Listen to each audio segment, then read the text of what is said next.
దేవునికి స్తోత్రం. ప్రియమైన వారలారా, రక్షకుడును ప్రభు అయిన యేసుక్రీస్తు వారి నామంలో మీకు శుభములు, వందనాలు తెలియజేస్తూ ఉన్నాం. దేవుడు మిమ్మలను, మీ బిడ్డలను, మీ కుటుంబములను దీవించి ఆశీర్వదించునుగాక. ఆమేన్. God bless you. దేవునికి స్తోత్రం.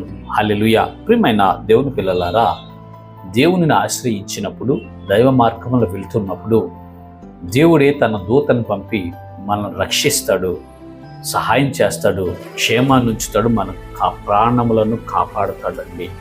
ఆ మాటలే పరిశుద్ధ గ్రంథములో నుంచి దేవుడు ఒక రాజు ద్వారా మాట్లాడింపచేస్తున్నాడు. చూద్దాము లేఖన భాగము దానియేలు పుస్తకము 3వ అధ్యాయము 28వ వచనము 3వ లైన్ మనము చూస్తే, ఆయన తన దూతను పంపి తను ఆశ్రయించిన దాసులను రక్షించెను. దేవునికి స్తోత్రం. హల్లెలూయా.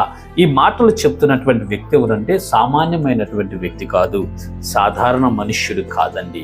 అప్పట్లో ప్రపంచాన్ని జయించినటువంటి జయవీరుడు, జయ విజేత అయినటువంటి రాజైనటువంటి నెబుకద్నెజరు చెప్తున్నాడు ఈ మాట. రాజైన నెబుకద్నెజరు జీవము కలిగినటువంటి దేవుడైన, తండ్రి అయిన దేవుడైన యెహోవా గురించి చెప్తున్నటువంటి మాటలు ఏంటంటే, ఏమంటున్నాడు? ఆయన తన దూతను పంపి తను ఆశ్రయించిన దాసులను రక్షించెనని సాక్ష్యం ఇస్తున్నాడండి. షడ్రక్, మేషక్, అబేద్నెగోలు అనే ముగ్గురు రాజు ఆజ్ఞను ధిక్కరించి, రాజు నిలబెట్టించినటువంటి తన దేవతకు నమస్కరించగా ఉన్నందువలన వారి ముగ్గురిని బంధించి అగ్నిగుండంలో పడేసాడు. ఆ టైంలో నెబుకద్నెజరు అగ్నిగుండంలో పడవేసినప్పుడు, అగ్నిగుండంలో పడవేసినటువంటి వారు అగ్ని జ్వాల వల్ల కాల్చి చనిపోయారు. కానీ పడవే పడినటువంటి షడ్రక్, మేషక్, అబేద్నెగోలు అనే వాళ్ళు హాయిగా అగ్నిగుండంలో దేవుని స్తుతించుకుంటూ తిరుగుతున్నారు.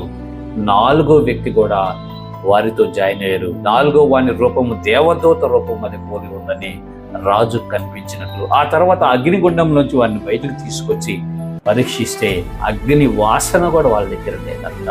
అప్పుడు రాజు ఆశ్చర్యపోయి సాక్ష్యం ఇస్తున్నాడు. ఏమని? ఆయన తన దూతను పంపి తను ఆశ్రయించిన దాసులను రక్షించెను అని రాజాజ్ఞ ఉందని ఇప్పటికి కూడా ఉంది. హిస్టరీలో జరిగింది. ఇరాన్, ఇరాక్ ప్రాంతాల్లో ఆ హిస్టరీ గ్రంథాలను మనం చూసినట్లయితే బబులోను ఈ చరిత్ర రాయబడి ఉంటుందండి. ఇది నిజముగా జరిగినటువంటిది. దేవునిని నిజముగా ఆశ్రయించిన వారిని ఆయన రక్షిస్తాడు. ఏ పరిస్థితి అయినా, ప్రాణం పోయే పరిస్థితి అయినా, ఉపద్రవమైన, ప్రమాదమైనా సరే ఆయన రక్షించి క్షేమంగా ఉంచుతాడు. మన భద్రత కోసం, మన కాపుదల కోసం మన చుట్టూ దేవదూతలను కావలిగా ఉంచుతాడండి. విశ్వాసం ఉంచండి. ఓ సహోదరుడా, సహోదరి, మీరు భయపడవద్దు. చీకట్లో సంచరించినప్పుడు, ప్రయాణాలు చేసేటప్పుడు, మరణకరమైన పరిస్థితులు ఏర్పడినప్పుడు మీరు బెదరొద్దు. ఎందుకంటే ఆయన దూత మనకి కావలి ఉంటారు, మనల్ని సంరక్షిస్తారు, మనకు క్షేమాన్ని ఇస్తాడు. ఆనాడు షడ్రక్, మేషక్, అబేద్నెగోల్ని కాపాడినటువంటి దేవుడు నాడు మనకున్నాడు. ఏమాత్రం అధైర్యపడక ధైర్యంతో ముందుకు సాగిపోతాం. దేవుని స్తుతించుకుంటూ ఆయన మార్గంలో నడుద్దాం. ఇటు కృప దేవుడు మనందరికీ కలుగు చేయను గాక. ఆమేన్. God bless you.